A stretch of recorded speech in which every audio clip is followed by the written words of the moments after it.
Assalamualaikum warahmatullahi wabarakatuh.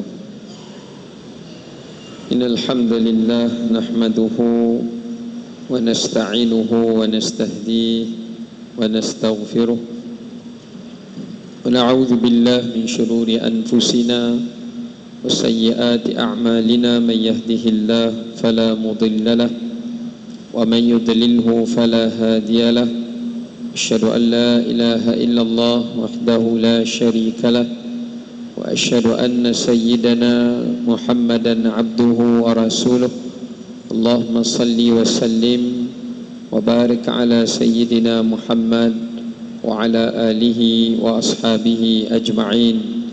قال رب اشرح لنا صدورنا ويسر لنا أمورنا واحلل عقدة من ألسنتنا yafqahu qawlana, amma ba'd. Alhamdulillah, kita rafa'kan puji dan syukur kepada Allah Ta'ala di atas segala rahmat dan nikmat yang diberikan pada malam yang berkah ini, malam yang ke-14 Ramadan. Kita masih lagi diberikan peluang dan juga diberikan hidayah dan inayah daripada Allah Subhanahu wa Ta'ala untuk dapat bersama-sama kita menghidupkan malam Ramadan ini. Moga-moga Allah Subhanahu wa Ta'ala melihat amalan kita pada malam ini dan menyuruh para malaikat untuk menulis seluruh amalan-amalan kita di sepanjang bulan Ramadan yang telah berlalu pergi. Dan demikian juga Allah Ta'ala menjadikan kita termasuk di antara hamba-hambanya yang dipandang oleh Allah untuk mendapat pembebasan daripada api neraka Allah Subhanahu wa Ta'ala. Tuan-tuan muslimin muslimat, mukminin mukminat yang dirahmati oleh Allah Subhanahu wa Ta'ala sekalian, malam ni insya-Allah kita nak berkongsi berkenaan dengan beberapa tips dan juga panduan dalam kita melakukan beberapa amalan yang menjadi asbab untuk kita mendapatkan pembebasan neraka Allah Subhanahu wa Ta'ala. Tuan-tuan, bila kita sebut tentang neraka, neraka ni adalah merupakan satu makhluk Allah yang Allah ciptakan dengan kemurkaannya.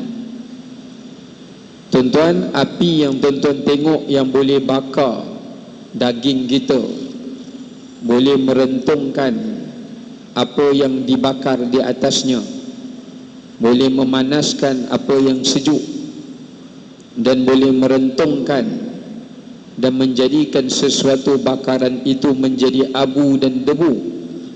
Api itu pun tuan-tuan, api dunia ini Allah cipta dengan rahmatnya. Api dunia ni Allah cipta dengan rahmatnya. Sebab tu Allah sebut dalam surah Al-Waqi'ah, a antum syajarataha afara'aitumun nara allati turun a antum ansha'tum syajarataha am nahnul munsyi'un. Allah cipta api dunia ni dengan rahmat. Kalau tak ada rahmat, api dunia ni bukan dia bakar daging yang tuan-tuan masak, tuan yang punya daging pun terbakar. Bukan sekadar api dunia tu boleh membakar pokok, bahkan dia boleh membakar alam ini. Tapi sebab Allah ciptakan api dunia ni dengan rahmatnya, sebab tu bila hilangnya kayu api itu, kesemuanya telah kering, lenyaplah api itu. Bila bara api itu telah pun menjadi debu, hilanglah api itu. Tapi ingat, api neraka Allah cipta dengan kemurkaannya,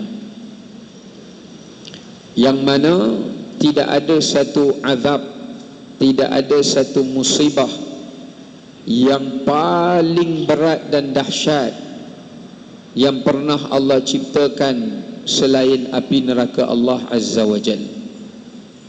Tuan-tuan bayangkan, dalam hadis Nabi SAW sebut, kalaulah setitik, bukan setitik api neraka ya, setitik air yang terkandung di dalam buah zakum. Buah zakum ni satu buah yang akan diberi makan kepada penghuni neraka. Ya, penghuni neraka. Yang mana Allah sebut dalam Quran, siapa yang makan buah zakum ini, dia adalah seburuk-buruk makanan yang pernah Allah cipta. Allah kata dalam Quran, ta'amul athim, seburuk-buruk makanan. Dan siapa memakannya, kalmuhli yaghli fil butun kaghalyil hamim, dia akan menggelegak kepanasan daripada dalam rongga mulut kita sampai ke halkum, sampai ke perut, sampai ke lubang dubur. Dia akan menjadi air yang menggelegak kepanasan, dan dia juga beracun.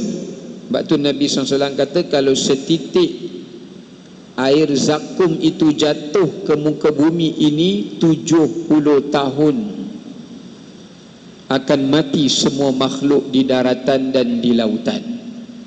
Tuan-tuan bayang tu, kalau setitik air buah dia, bukan makan sebiji buah, air perahan daripada buah zakum itu pun sudah boleh mematikan semua makhluk di bumi ini, baik di daratan ataupun di lautan, selama 70 tahun.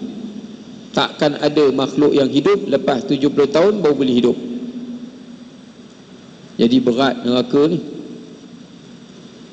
Sebab itulah Allah hadiahkan kita bulan Ramadan ini, salah satunya adalah untuk kita berusaha, bermujahadah, bersungguh-sungguh nak berharap agar amalan yang kita buat, daripada ibadah puasa, daripada ibadah tarawih, ibadah qiyam, ibadah sedekah, ibadah bacaan Quran, ibadah buat kebaikan, silaturahim dan sebagainya, ini menjadi salah satu asbab untuk Allah melepaskan kita daripada rantai-rantai dan belenggu api neraka Allah Subhanahu wa taala.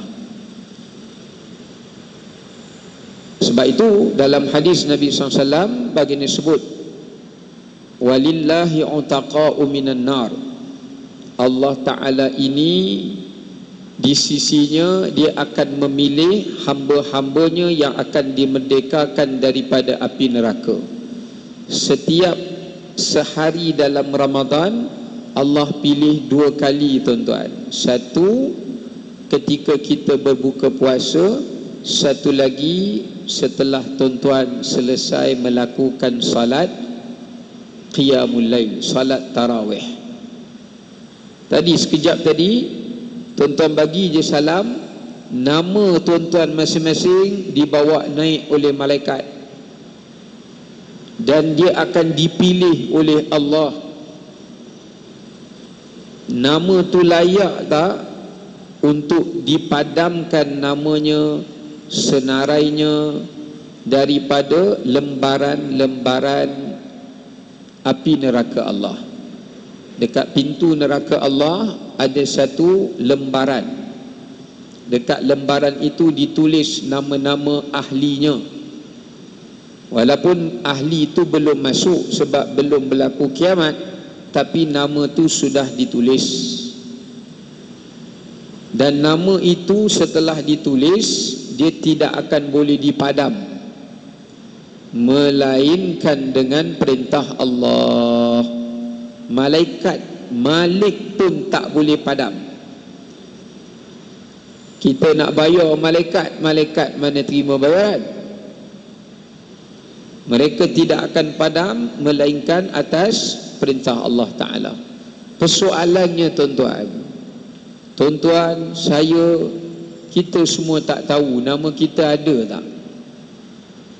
Lepas tu kadang-kadang kita rasa pelik, saya lah rasa pelik, bila kita duduk dalam bulan Ramadan, kita tengok ada orang yang tak menghargai Ramadan, tak menghargai ketika puasanya, tak menghargai waktunya, tak menghargai untuk bersungguh ibadatnya, tak menghargai untuk menghidupkan malamnya.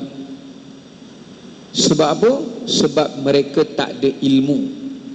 Kalaulah Allah singkapkan hijab, semua manusia di alam dunia ini dapat melihat nama-nama mereka dalam lembaran pintu neraka, nescaya yang kafir pun masuk Islam, yang fasik pun jadi taat,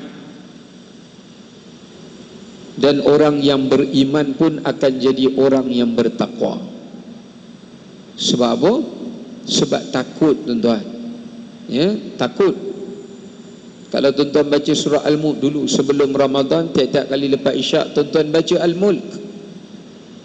Duduk dekat pintu neraka saja, tuan-tuan, Allah kata apa? Takadu tamayyazu minal ghaiz kullama ulqiya fiha faujun sa'alahum khazanatuha alam ya'tikum nadhir.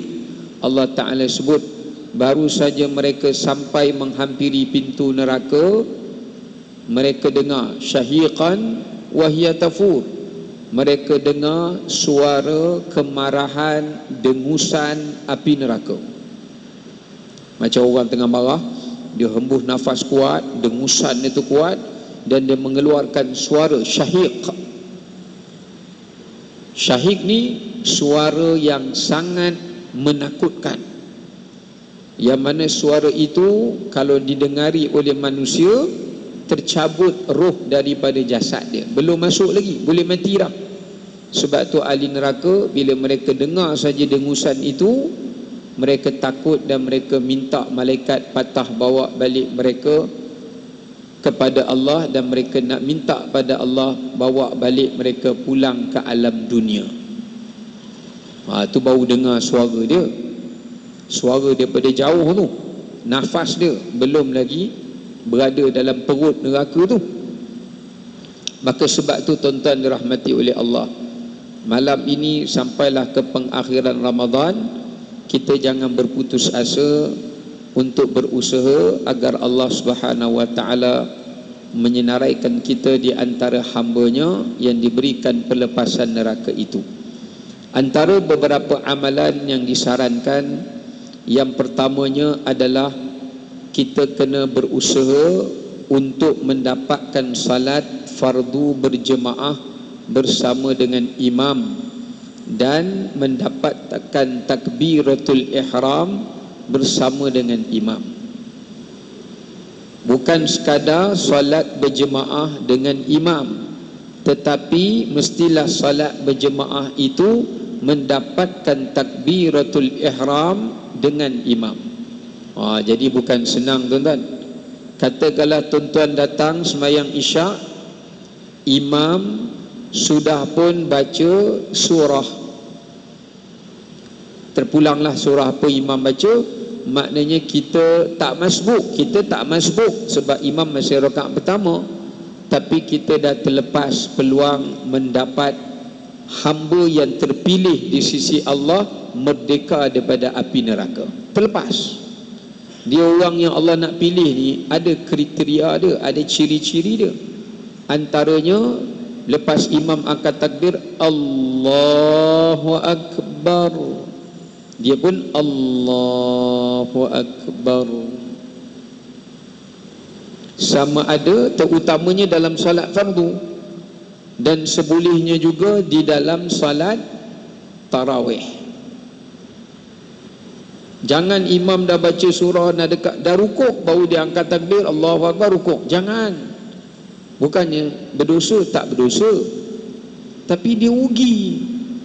Takut dia tak dapat antara calon-calon yang terpilih. Memang kita penat, tuan-tuan. Ya, faham, penat.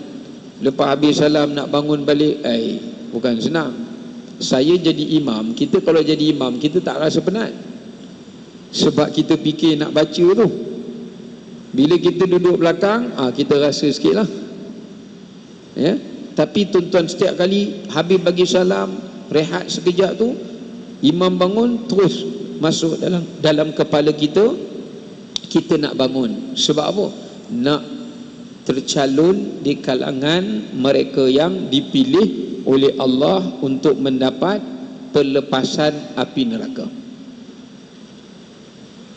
Ini kena usahakan, terutamanya salat fardu terlebih dahulu, kemudian diiringi dengan salat tarawih. Kerana dalam hadis Nabi sebut, man shalla lillahi arba'ina yauman fi jama'atin yudriku takbiratul ihram. Siapa yang salat kerana Allah selama 40 hari secara berjemaah, Allah tak kata, Nabi tak kata solat apa, tapi berjemaah, tarawih berjemaah, dan dia mendapatkan takbiratul ihram bersama dengan imam. Kalau imam tengah baca Fatihah, tuan-tuan akan takbir, masih dapat. Tapi kalau imam dah baca surah, tuan-tuan akan takbir, dapat rakaat tapi tak dapat kelebihan itu. Ini bukan senang, ya. Kena pula kalau imam baca Fatihah laju, kena bangun cepat lah. Kalau bangun, kecuali kalau ada keuzuran lah, contoh tuan-tuan sakit lutut, tuan-tuan sakit belakang, yang ni diberikan kemaafan lah. Ini yang tak sakit apa ni? Yang ni yang kategori sakit kekenyangan sebab terlebih berbuka. Itu yang lambat bangun tu. Sebab apa Ustaz? Kenderaan berat di lorong kiri. Macam kita tengok lori kan, dia bawa benda berat, dia duduk belah kiri. Dia jadi macam tu lah. Nak bangun tu pun, nak potong pun jadi lambat.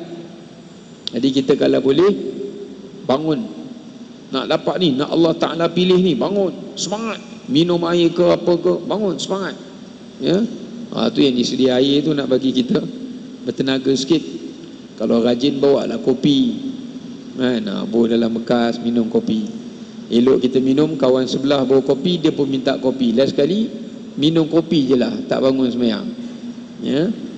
Baik, kemudian tuan-tuan rahmati oleh Allah SWT, yang keduanya tuan-tuan, sepanjang Ramadan ni jagalah salat subuh berjemaah dan salat asar berjemaah. Kalau rasa susah lah Ustaz, nak dapat takbiratul ihram tu susah, okey, tak apa, jaga solat subuh berjemaah, solat asar berjemaah. Subuh tu mungkin kita boleh lah lepas sahur kita datang kan. Ni asar ni kadang-kadang kita dah kerja penat, nak pula time asar ni, lagi nak dekat berbuka, iman kita lagi lemah. Duk teringat cendol, duk teringat ABC, apam balik, apam terbang, macam lah. Teringat kuih pelita, kuih LED, macam-macam kuih kita teringat. Kuih cucur badak, apa lagi? Macam-macam. Iman kita lemah. Masa tu kita nak pergi semayang asar pun rasa macam, tak apalah, main asar je pun. Jangan. Kenapa? Kerana Nabi SAW sebut, layali jannar man salla qabla tulu'i syamsi wa qabla ghurubiha. Tidak akan diizinkan oleh Allah bagi neraka menyambar orang yang menjaga solat subuh dan asar. Ini solat sebelum terbit matahari dan solat sebelum terbenam matahari. Sebelum terbit ni solat subuh. Kenapa ya tuan-tuan? Sebab api neraka ni mula dipanaskan oleh Allah ketika matahari terbit. Sebab itu Allah haramkan kita semayang lepas subuh. Allah suruh kita semayang sebelum terbit matahari. Sebelum terbit matahari semayang. Lepas dah subuh tu kena doa, zikir, supaya berdoa dan zikir di waktu yang mustajab itu Allah hindarkan kita daripada kepanasan api neraka. Kerana neraka ni dipanaskan ketika matahari terbit. Kenapa Allah panaskan masa tu? Kerana masa matahari terbit itulah penyembah matahari, penyembah berhala akan menyembah berhala-berhala mereka. Tuan-tuan tengoklah, mana ada agama keberhalaan yang sembah Tuhan dia sebelum terbit matahari masa subuh. Tak ada. Orang Islam je menyembah Allah waktu subuh ni, orang Islam je. Agama lain tak ada. Jadi sebab tu Allah nak muliakan kita, Allah larang kita solat di waktu api neraka dipanaskan. Kerana kita kena solat dulu, baru neraka diharamkan bagi kita. Bukan solat masa neraka dipanaskan. Jadi sebab itu jaga solat subuh sepanjang hidup tuan-tuan. Bukan nak kata Ramadan ni je, sepanjang hidup tuan-tuan, subuh ni jagalah. Dapatkan solat di masjid, lepas tu pergilah kerja. Jagalah solat subuh ni. Nombor 2, solat asar. Kerana bila bila terbenam matahari, neraka dipanaskan untuk kali yang keduanya. 2 kali. Sekali nak terbenam, sekali lagi. Kerana itu lepas asar pun kita diharamkan untuk salat, kecuali salat yang bersebab lah. Itu terkecuali lah. Ni untuk saja-saja solat ni tak boleh. Bukan Nabi larang kita solat je, Nabi larang kita kebumikan jenazah. Ketika matahari nak terbenam, ketika matahari nak terbit pun tak boleh kebumikan jenazah. Sebab masa tu neraka dipanaskan. Kalau dia dimasukkan dalam neraka, kalau dia ada dosa, dia masuk tu oven tengah panas. Maka disebabkan itu Nabi larang. Maka jagalah juga solat asar. Sebab apa? Solat asar ini adalah solat, Allah tekankan solat asar ni sebab dia adalah waktu orang lalai. Sebab tu tuan-tuan baca wal as, demi masa. Ada ulama tafsir demi masa ni masa apa? Masa asar. Sebab apa? Sebab masa asar orang balik kerja, orang dah penat, semayang pun dilambatkan, dilewatkan dekat dengan maghrib. Ya, ada orang yang lepas asar ni dah sibuk. Kalau yang niaga tu dah nak tutup kedai, nak kira untung. Pasal malam nak kena tutup dah, dah kira siap kira untung dah. Ada yang tak semayang tu asar. Sebab apa? Nak pergi berniaga. Sekarang kalau lambat buka lepas semayang asar, sekarang orang lain dah berniaga dulu, tinggal je lah asar tu. Jangan. Ya, sebab itu jagalah di antara 2 solat tersebut. Baik, kemudian tuan-tuan dirahmati oleh Allah Subhanahu Wa Taala, nak mendapatkan lagi beberapa perkara untuk kita mendapat pembebasan daripada neraka Allah Subhanahu Wa Taala adalah duduk selepas subuh dan asar sehingga terbenam atau terbit matahari. Tadi jaga subuh dengan asar. Kalau boleh lah, kalau ada masa, lepas subuh tu jangan balik sampai terbit matahari, dan lepas asar jangan balik sampai terbenam matahari, kalau boleh. Kalau tuan-tuan cuti lah kan, macam cuti hari Minggu kan, buat begitu. Kenapa? Tapi bukan duduk tu duduk menyembang, duduk main takak gambar sendiri kan, duduk main TikTok, benda-benda tak bermanfaat. Bukan yang tu. Duduk untuk berzikir. Sebab apa? Kerana dalam hadis Nabi SAW, Nabi bersabda, jika seseorang itu duduk di dalam sesuatu majlis lepas solat subuh sampai terbit matahari, itu adalah majlis yang akan aku duduk. Nabi kata dalam banyak-banyak majlis yang Nabi akan duduk bersama dengan orang itu adalah orang yang duduk selepas sembahyang subuh sampai terbit matahari. Tuan-tuan duduk macam tem-tem macam ni, kalau Nabi SAW masih hidup, ini bukanlah majlis yang terbaik lagi. Yang terbaik lepas subuh sampai terbit matahari. Nabi suka majlis tu. Yang kedua adalah selepas daripada asar sehinggalah terbenam matahari. Kenapa Nabi kata? Kerana itu lebih besar pahalanya daripada orang yang bersedekah 12,000 sehari. Tuan-tuan boleh sedekah 12,000 sehari. Nabi kata al-ithna asyara alfan, 12,000. Mana ada orang sedekah sehari 12,000? Orang ada duit kaya raya pun takkan bagi banyak tu. Dan seperti dia memerdekakan 4 orang hamba. Maknanya kalau di zaman Nabi SAW kan ada hamba, seperti dia pergi ke pasar, dia beli 4 orang hamba, dia merdekakan 4 orang hamba itu. Tuan-tuan bayangkan, 1 orang hamba yang kita merdekakan, Allah akan merdekakan kita daripada api neraka. Kalau dia merdekakan 4 orang hamba, maknanya 4 kali ganda neraka takkan menyentuh dia. Sekarang hamba dah tak ada, tuan-tuan. Bila hamba dah tak ada, pahalanya itu sama seperti kita dimerdekakan daripada api neraka. Jadi kalau tuan-tuan hari weekend, hari hujung minggu, lepas subuh tu ada kuliah subuh kan, duduklah, tunggulah sampai terbit matahari, lepas tu baliklah.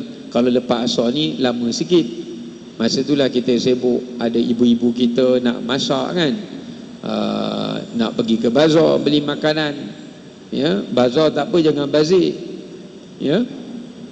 Kalau tak dapat lepas asar, ambil lah lepas subuh. Lepas subuh sekejap je, jangan bagi alasan, sekejap je, bukan lama pun lepas subuh. Katakanlah kita lepas subuh habis, sekarang subuh pun dah awal lah kan, habis main subuh kita tunggu sekejap dan 7 lebih dah pergi. Kalau tuan-tuan kerja tak apalah, ni kita cerita kalau hari yang kita tak bekerja ni, takkan kita tak boleh dapat sekali pun dalam seminggu. Allah akan tanya ni macam mana, takkan kita nak bagi alasan di hadapan Allah. Allah tahu, kerana dia yang memberikan masa kepada kita.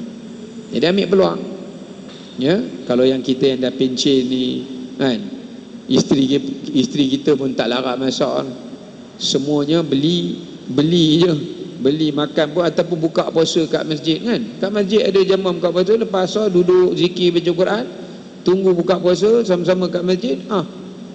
Lepas sembahyang maghrib balik sekejap, sekarang datang balik isyak pun boleh.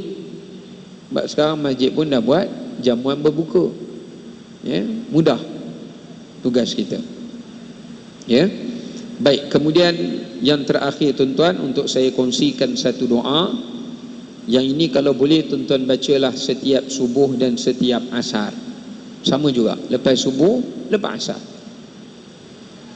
Selain daripada duduk berzikir apa? Tasbih, tahmid, takbir, tahlil, 4 tu. Nak baca Quran pun tak apa, asalkan sampai terbit matahari. Tapi ada satu doa ni kena baca. Dalam hadis riwayat Al-Hakim, Nabi SAW bersabda, sesiapa yang membaca doa ini setiap pagi dan petang sebanyak 3 kali, Allah akan merdekakannya seluruh tubuh badannya daripada api neraka. Hafal lah tuan-tuan. Tak boleh baca bahasa Arab, baca bahasa Melayu. Bahasa Melayu tak boleh, Jawa pun boleh. Bacalah bahasa apa yang tuan-tuan mahir pun tak ada masalah lah, ya. Baik, Allahumma, ikut saya sama-sama boleh, ya. Allahumma inni ushiduka wa ushidu malaikataka wa jami'i khalqika wa hamalata arshika wa ashhadu man fis samawati wa man fil ardi annaka antallah la ilaha illa anta wahdaka la syarika laka wa ashhadu anna Muhammadan abduka wa rasuluka. Kan pendek tu. Panjang kan. Baik, apa maksud dia? Ya Allah, ya Tuhanku, sesungguhnya aku memberi persaksian kepadamu, dan aku memberikan persaksian akan seluruh para malaikatmu, dan seluruh makhluk ciptaanmu dan para malaikat yang memikul arasy-Mu, dan bersaksi mereka semua yang berada di langit dan di bumi bahwasanya sesungguhnya Engkaulah Allah yang tidak layak untuk disembah melainkan Dikau, yang tidak boleh disembah melainkan Dikau, yang Maha Esa dan tidak ada sekutu bagimu, dan aku bersaksi Nabi Muhammad itu adalah hamba-Mu dan Rasul-Mu. Baca 3 kali. Nabi kata kalau siapa baca sekali, 1/3 daripada badan dia Allah bebaskan daripada neraka. Kalau dia baca 3 kali, semuanya dibebaskan. Bila ulama susun balik, kalau tuan-tuan rajin, ulama susun balik huruf-huruf yang ada pada doa tu cukup sebanyak 360 huruf. 360 huruf tu menyamai setiap tulang-tulang sendi yang ada pada tubuh badan kita. Kuasa Allah ajaib, ya. Jadi itu di antara yang dapat kita kongsikan pada malam ini. Moga-moga yang beri manfaat pada kita. Sekian saja, terima kasih. Wassalamualaikum warahmatullahi wabarakatuh. Tangguh tasbih kafarah dan surah Al-Asr.